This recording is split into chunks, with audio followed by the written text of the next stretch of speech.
Hello, welcome to Anita the Pedagogue channel. Today we continue with our literature and English lessons, and our focus is going to be The Gods Are Not to Blame, written by Nigerian playwright Ola Rotimi. To the title, The Gods Are Not to Blame. This suggests that the gods should not be blamed for human suffering, mistakes, or tragic outcomes. The title implies that while some gods in the story's context may reveal destiny through prophecies, they do not control our actions. However, this title can be considered an irony at the end of the story. Well, you can tell me what you think, whether really the gods are not to blame or they are to blame by the time we are done with this analysis. Let's move on to the setting of The Gods Are Not to Blame. It is a fictional Yoruba kingdom in pre-colonial Nigeria. The story unfolds in and around the palace of King Adetusa in Kutuje, in Ijekun, Ikolu, and Ide, all which are fictional towns. Other notable locations include the bush paths and forests, all of which are central to community life in a traditional African setting.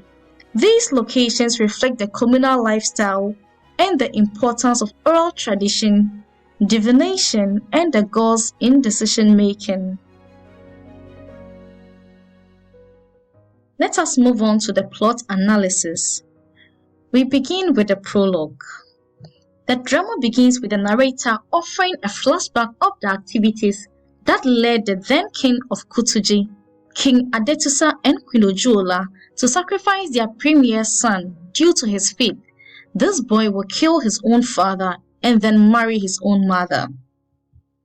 Fast forward 32 years on, there is a new king in Kutuji due to the death of King Adetusa. After the death of the King Adetusa, the people of Ikolu attacked the people of Kutuji, killed hundreds, they seized hundreds and enslaved hundreds more, leaving them suffering until Odewale rescued them. The people of Kutuji appreciated Odewale. In doing so, they made him king because he was of Ijekun tribe, and they broke tradition to make him king. Per tradition, he married Queen Odewale and had 4 children with her: Adewale, Adebisi, Oyeyemi, and Adeyinka. After 11 years of Odewale rescuing the people of Kutuji and freeing them, a plague has befallen them, leaving them with mourning sorrow. There is trouble in the land. Joy has broken and scattered. Peace too is no more. We proceed to Act 1. The setting of Act 1 is at the palace, where the townspeople have gathered to complain and mourn about their suffering to King Odewale and ask why they have no remedy for the plague in their land. They say, when a chameleon brings forth a child, is not that child expected to dance? As we have made you king, act as a king. The people share their woes, and King Odewale shares that his family is not exempted from this plague. His children are also unwell. He shares that Aderopo has been sent to Ile-Ife, the land of Orunmila, to ask the all-seeing God why they are in pain. He urges the people to go into the forest and get herbs to treat their ailments instead of turning to him for solutions, as he is a mere man like them. In Act 1, Scene 2, we see Aderopo return from Ile-Ife, but when asked about the news from Ile-Ife, he hesitates to give details about the man who killed King Adetusa. The truth is that the past king was killed by a man who still lives among them, which is the reason why a curse has befallen them. Aderopo eventually breaks the news from Ile-Ife. At this point, King Odewale inquires how King Adetusa died on the way to visit his mom, and they explain it was through a robbery attack. According to the only surviving guard, King Odewale vows to bring out the murderer of the late king and ensure he gets a miserable death. We move to Act 2. In Act 2, Scene 1, Aderopo brings Baba Fakunle, a soothsayer, to the palace.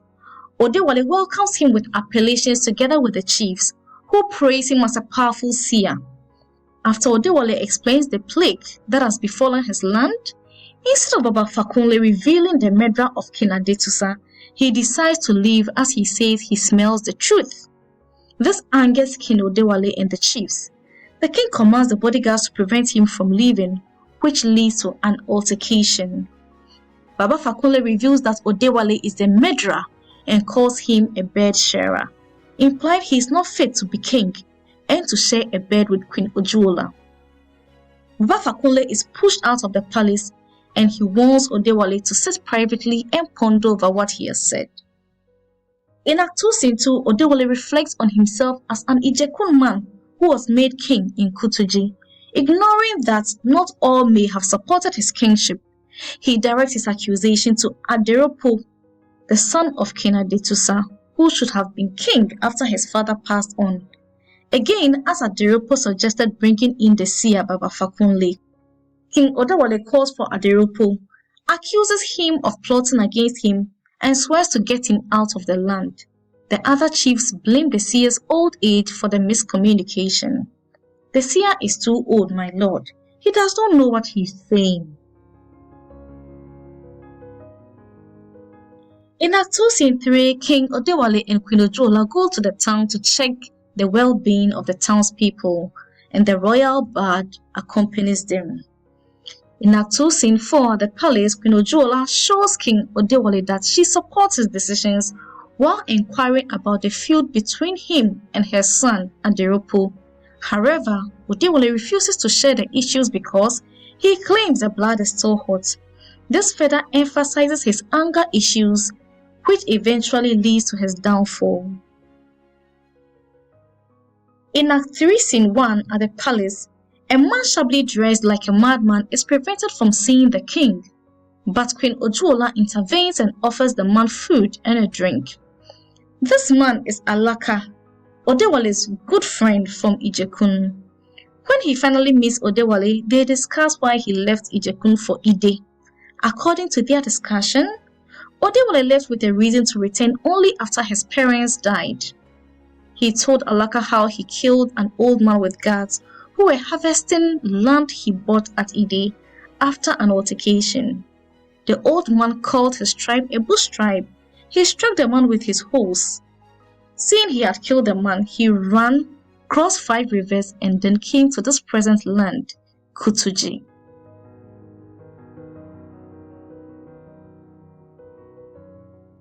In Act 3, Scene 2, Odewale summons his chiefs to the palace in search of King Adetusa's murderer. Ojuola asks for the second time why Odewale is banishing Aderopo, and he says it is because Aderopo seeks his downfall because he wants to be king. Now remember, Aderopo is the child of Ojuola and King Adetusa. Ojuola explains that Baba Fakunle is a liar. After all, when King Adetusa died, he said it was his own blood that killed him, which is not true because earlier he had made them kill her firstborn with King Adetusa because the boy had brought bad luck. Ojuola blames the chiefs for not calling the seer a liar, for calling the king a murderer, and here king refers to Odewale because the bodyguards who came back reported that 10 robbers near Ide murdered the king. At this point, Odewale becomes anxious and demands exact answers about where and when the previous king was murdered. Odewale decides that they must bring Bonka, the bodyguard of the king, who returned with news of his death. The royal guards, Agidi, Labata, and Akilapa, leave to find Bonka. In Scene 3, Ojuola asks Alaka to convince Odewale to eat and not worry. Alaka informs Odewale of his father's death, which Odewale considers good news. He gathers the people to listen to Alaka's news about his father. Odewale goes on to share a prophecy he was told by an old man, his father's brother, that he was a butterfly trying to be a bird, which means his identity was questionable. He went to an oracle, and the priest confirmed he would kill his father and marry his mother. But to escape, he should not run but stay where he was. He disobeyed and left to avoid the case. But Alaka interrupted him and told him the parents, that is Hunter Ogundele and Mobike, he knew were not his biological parents. This news angered Odewale as it meant he was a bastard. But Alaka asked them to speak privately. However, he wanted Alaka to be seized and dealt with. Alaka revealed that he had picked him from the bush. At this point, Queen Odewale collapses at this news. When she recovers and is up, Alaka still describes Bonka, the man who left Odewale as a baby in the forest. Odewale begins to ask about his identity. The armed guards of Odewale have arrived at this point with Bonka. In Act 3, Scene 4, Odewale questions Bonka about his work in Kutuje. When he is questioned about the death of King Adetusa, he confesses it was a man who killed him and not 10 robbers. Alaka questions him if he remembers him. After several descriptions, he hugs Alaka and reveals that he gave the child of King Adetusa and Queen Odewale meant to be sacrificed to Alaka. Odewale confirms that his current wife, the queen, is his mother, with whom he has had 4 children. He turns to the bedroom where he finds the lifeless body of Queen Odewale and the dagger she used to stab herself. Odewale uses the dagger to pluck his eyes out.